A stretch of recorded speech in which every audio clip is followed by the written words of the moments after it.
Φίλες και φίλοι από τη Δρόπολη και το Πογόνι, σαν σήμερα, πριν από 203 χρόνια, η σύγχρονη ιστορία του ελληνικού έθνους καταγράφει την έναρξη της Επανάστασης για ελευθερία, ορθόδοξη πίστη και ελληνική γλώσσα.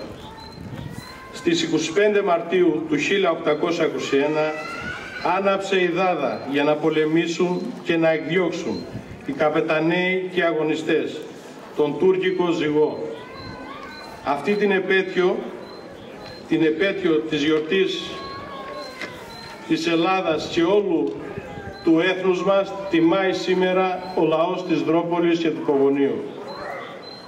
Όχι μόνον ως ένδειξη τιμής και σεβασμού προς τους αγωνιστές της Επανάστασης, ούτε βέβαια να καταγράψουμε μία ακόμη εκδήλωση στο σημειωματάριο των δημόσιων υπηρεσιών, αλλά για να προσηλώσουμε τη σκέψη μας και να ανασκουμπώσουμε τις δυνάμεις μας, υπηρετώντας τα ιδεώδη της Επανάστασης στη νέα τάξη πραγμάτων.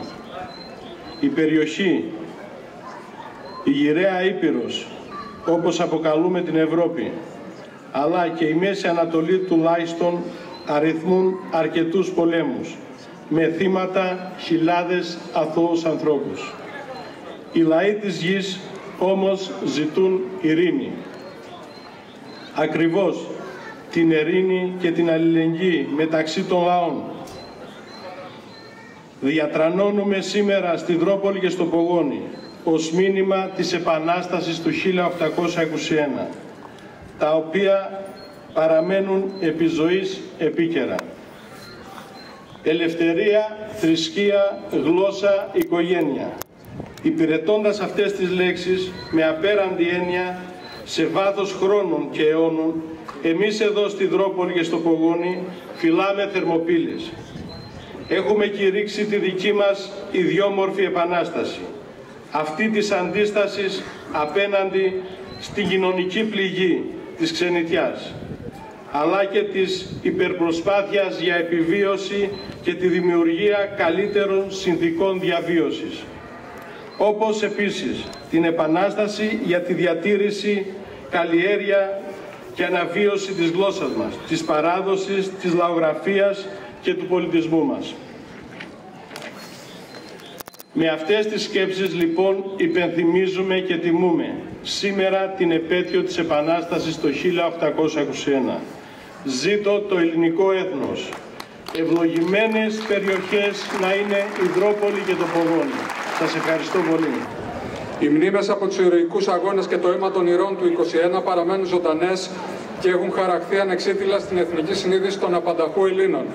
Πρέπει να είμαστε περήφανοι ως Έλληνες που επιδιώξαμε πρώτοι από όλα τα έθνη των Βαλκανίων και καταφέραμε να αποκτήσουμε την εθνική μας ανεξαρτησία έναντι μιας κρατεάς τότε αυτοκρατορίας της Οθωμανικής.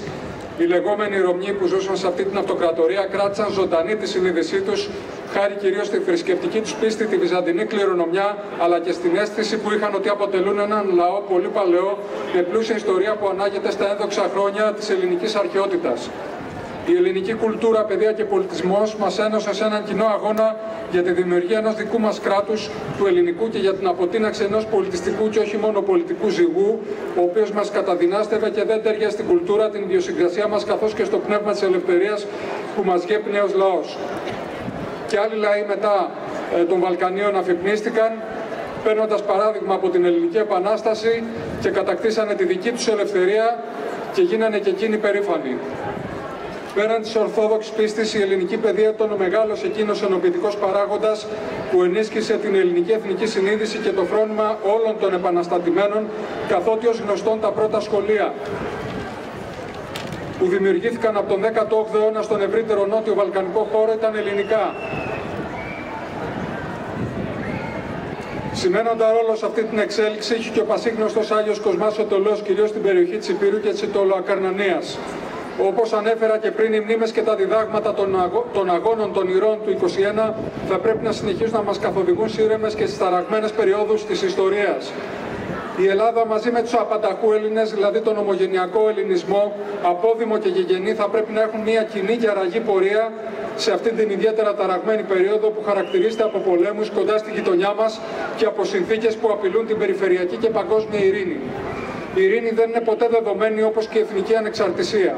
Πρέπει να διατηρήσουμε το σθένος, το κουράγιο και τη γενναιότητα των προγόνων μας, οι οποίοι πολέμησαν το 1821 σε έναν πολύ ισχυρότερο αντίπαλο με αυταπάρνηση και κέρδισαν την ανεξαρτησία και την ελευθερία τους. Χάρη σε αυτούς υπάρχουμε ως Ελλάδα, ως Έλληνες και ως ελληνισμός. Τιμούμε και στηρίζουμε σήμερα όσους πολεμούν για τη δική τους ανεξαρτησία και εδαφική ακεραιότητα. Η Ελλάδα μας ως δύναμη ειρήνης και σταθερότητας απέρριπτε και θα συνεχίσει να απορρίπτει κάθε μορφή αναθεωρητισμού, επιθετικότητας και επιβολής ένοπλης βίας με στόχο την αλλαγή των συνόρων, όπως συμβαίνει σήμερα με τον πόλεμο στην Ουκρανία. Είμαστε επίσης αλληλέγγυοι απέναντι στους πολίτες και στα παιδιά που στην Γάζα, που αυτή τη στιγμή γίνεται πόλεμος και υπάρχει αιματοκύλισμα. Γι' αυτό και η Ελλάδα ως φάρος σταθερότητας και ως ήρεμη, υπεύθυνη και ειρηνική δύναμη έχει θέσει υποψηφιότητα ως μη μόνιμο μέλος του Συμβουλίου Ασφαλείας του Οργανισμού Ηνωμένων Εθνών για την περίοδο 2025-2026. Έχει αναλάβει επίσης ηγετικό ρόλο στη διοίκηση της Ευρωπαϊκής Αμυντικής Επιχείρησης Ασπίδες για την προστασία των παγκόσμιων θαλάσσιων μεταφορών στον κόλπο του Άντεν. Η Ελλάδα μας συμπορεύεται με τον απανταχού ελληνισμό απόδημο και γηγενή. Γι' αυτό και δίδεται για άλλη μια φορά η ευκαιρία στους απανταχού Έλληνες πολίτες, στους ομογενείς, να ψηφίσουν σε εκλογές και το Ευρωπαϊκό Κοινοβούλιο στις 9 Ιουνίου 2024 μέσω επιστολικής ψήφου. Όπως θα έχετε ήδη ακούσει, κάθε Έλληνας πολίτης του εξωτερικού δύναται από μόνος του να υποβάλει την αίτηση συμμετοχής του σε αυτές τις εκλογές ηλεκτρονικά μέσω ειδικής πλατφόρμας.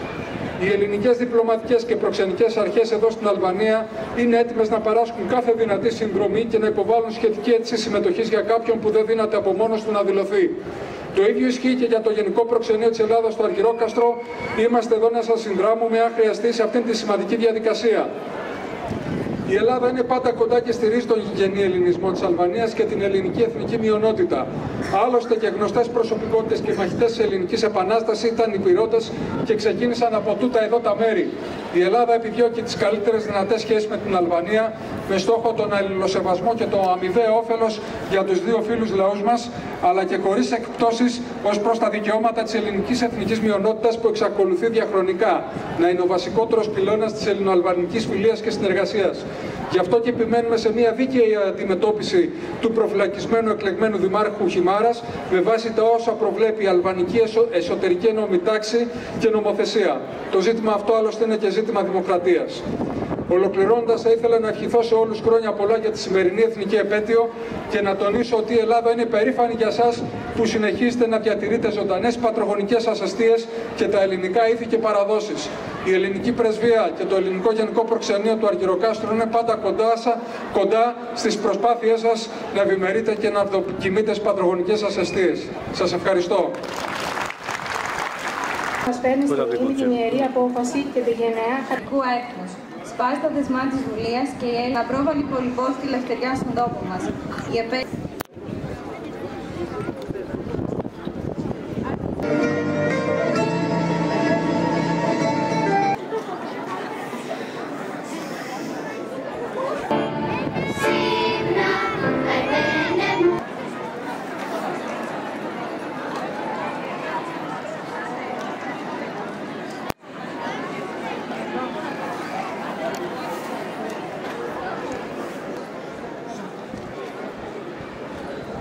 Ο Περιφερειάρχης Αργυροκάστρου